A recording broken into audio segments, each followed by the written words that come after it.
और जी सबसे पहले आपको गणतंत्र दिवस की हार्दिक हार्दिक शुभकामनाएं। सम्मान के अधिकार को आप टाइम दे रहे हैं उसके लिए तो बहुत बहुत धन्यवाद। बहुत ही हमारे साथ हैं संस्थापक डॉक्टर अतुल जी।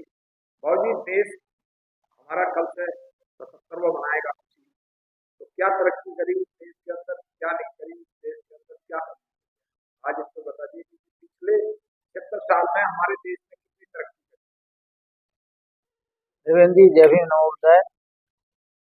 सम्मान एक अधिकार का मैं बहुत बहुत आभार प्रकट करता हूं कि आप मुझे समय समय पर मेरे विचार आप लेते हैं। मैं उसके लिए बहुत बहुत आपको धन्यवाद देता हूं। देखिए, गणतंत्र दिवस कल है। मैं सबको, पूरे समस्त देशवासियों को उसके लिए बहुत बहुत शुभकामनाएं देता हूं, बधाई देता हूं। कल वो दिन है कि जब हमारे बाबा साहब की हमें याद आती है कि जो उन्होंने हमें संविधान दिया था और वो हमारे देश में लागू हुआ था। 1950 से लेकर अब तक इतना समय निकल गया है। अगर हम पीछे नज़र डालते हैं तो हम ये देखते हैं कि जिस भावना से बाबा साहब ने ये संविधान हमको बना के दिया था, हम उस दिशा में बहुत प्रगति नहीं कर पाए। हाँ, भौतिक रूप से हम कह सकते हैं कि हमने बहुत प्रगति करी। हमारी जो जीडीपी थी वो बहुत बढ़ गई, हमारे बहुत सारे इंस्टीट्यूशंस खुल गए, हम साइंस टेक्नोलॉजी में बहुत आगे बढ़ गए, व्यापार में आगे बढ़ गए, वो सब बात ठीक है। लेकिन जो एक सामाजिक संरचना की बात उन्होंने कही थी और जो देश को एकीकृत करने का उन्होंने एक भाव दिया था, उस दिशा में मुझे लगता है कि हम जितना बढ़ सकते थे, जो हमें बढ़ना चाहिए था, हम नहीं बढ़ पाए। और आज वो समय है कि जब हम बाबा साहब को स्मरण करते हुए इस बात का संकल्प लें कि जो भावना उन्होंने हमको दी थी, उनका विचार ये था कि समाज में जो ऊंच नीच और जो भेदभाव हो गया है, जो शोषण की प्रवृत्ति जो पहले समय में रही है, वो समाप्त हो। लेकिन आज हम जब देखते हैं तो हमें नहीं दिखाई देता कि कोई भी जो राजनीतिक दल है वो इस दिशा में कोई सार्थक कदम उठा रहा है, बल्कि वो विपरीत ही दिखाई देता है। और जितने भी दल हैं वो केवल अपनी सत्ता पाने के लिए समाज को तोड़ने पर लगे हैं, समाज को जोड़ नहीं रहे। और जो एक कहीं उम्मीद की किरण दिखाई देती थी कि जो सत्ताधारी पार्टी है वो कुछ आगे इसमें बढ़ के निस्वार्थ भाव से आगे कुछ करेगी, तो अब वो भी जरा सी धूमिल सी दिखाई दे रही है, क्योंकि वो दबाव में आ जाती है और दबाव में आके वो भी उसी रास्ते पे चलने लगी। तो आज आवश्यकता इस बात की है कि हमारे समाज को जागृत होना पड़ेगा और समाज को जागृत होकर बाबा साहब की उस भावना को हमें आत्मसात करना होगा कि हमें इस देश में सामाजिक संरचना जब तक हम ठीक नहीं करेंगे, जब तक आपस में एक दूसरे का समभाव नहीं होगा, जब तक समन्वय नहीं होगा, तो हम कितनी दूर आगे जाएंगे।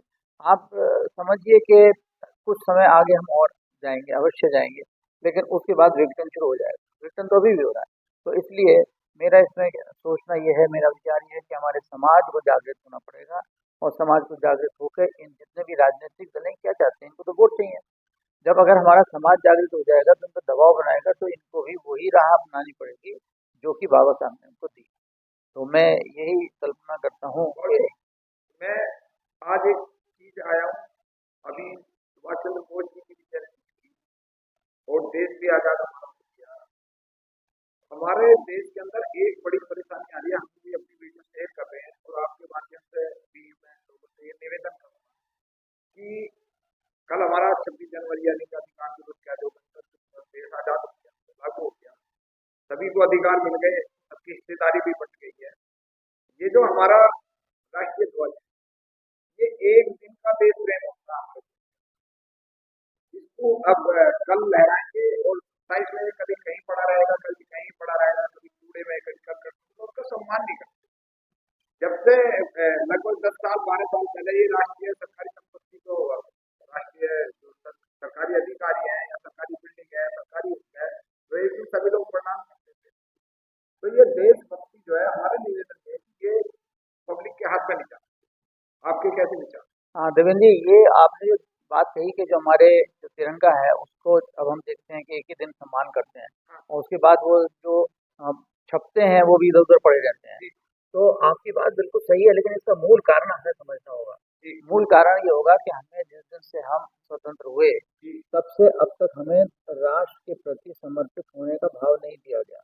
हमको ये भाव दिया गया कि हमको गांधी जी ने बिना किसी खटक बिना ढाल के आज़ादी दिला दी। तो जब उन्होंने हमें आज़ादी दिला दी तो हमारा तो कोई दायित्व नहीं रहा।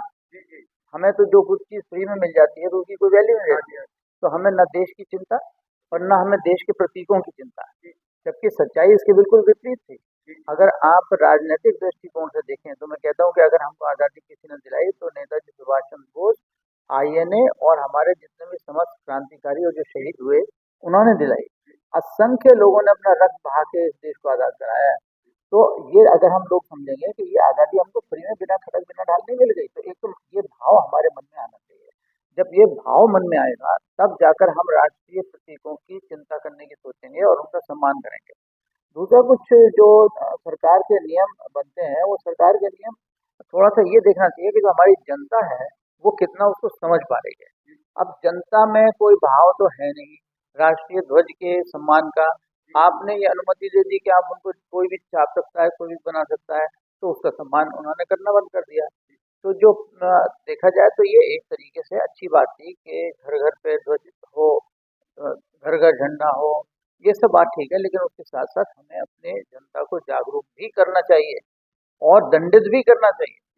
अगर वो सम्मान ध्वज का सम्मान नहीं करेंगे तो उनको दंडित किया जाएगा। पहले पुराने टाइम में जब हम पढ़ते थे, आप भी पढ़े हैं, जब तो कपड़े में आता था 15 अगस्त को लपेटते थे, स्कूलों के अंदर लहराया जाता था, पूरे गांव के अंदर जो स्कूलों में रहे कि उसके माध्यम से रैली निकलती थी, जो बच्चे लेके निकलते थे, झंडा हाथ में लेके चलते थे, मास्टर जी चलते थे, बच्चे लाइन में चलते थे, गाना गाते थे कि भारत, जो गाना चलता था राष्ट्रगान जो चलता था वो गाँव गाँव में चलता था। लेकिन अब ऐसा नहीं हो रहा, अब एक फॉर्मेलिटी पूरी करी जा रही बिल्कुल, बिल्कुल सही कह रहे हैं। अब एक केवल औपचारिकता पूरी की जा रही है और पहले झंडे बनाने का भी एक था, कपड़ा विशेष कपड़ा होता था, उससे झंडा बनता था। है। जी, ऐसा नहीं है कि आप किसी से भी बना देंगे, हाँ जी, लेकिन वो सब चीज़ लोगों को पता ही नहीं है। जी, लोगों को ना तो पता है और ना उस ध्वज का सम्मान है। तो मेरा इसमें कहना ये है कि जो एक हम लोगों का एक हम लोग यहाँ पर कार्य कर रहे हैं, वो कर रहे हैं राष्ट्रीय चरित्र निर्माण का, जहाँ हम अ, विद्यालयों में जा रहे हैं या बच्चों को से लेके और बड़ों तक जितने भी पढ़ते हैं बच्चे और वहाँ के शिक्षक हैं, उनको हम राष्ट्रीय अपने उनके कर्तव्य उनको बता रहे हैं। उनको बता रहे हैं कि एक भाव पैदा कर रहे हैं कि देश प्रथम सदैव प्रथम, और जो हमारे देश के जितने भी प्रतीक चिन्ह हैं उनका हम सम्मान करना सीखें। तो ये चीज़ धीरे-धीरे आएगी और इसमें दोनों ही बातें करनी पड़ेंगी समाज को जागृत करने के लिए। उनको सुविधा के साथ-साथ दंडित भी करना पड़ेगा। अगर वो नियम का पालन नहीं करेंगे, उनका सम्मान नहीं करेंगे तो उनको दंडित भी किया जाना चाहिए। बहुत ही एक चीज की और आती है जो हम लोग महसूस करते हैं, क्योंकि आप जैसे लोग हैं, सीखते रहते हैं कि ये देश हमें सब कुछ देता है, लेकिन हम अपने देश को क्या देते हैं।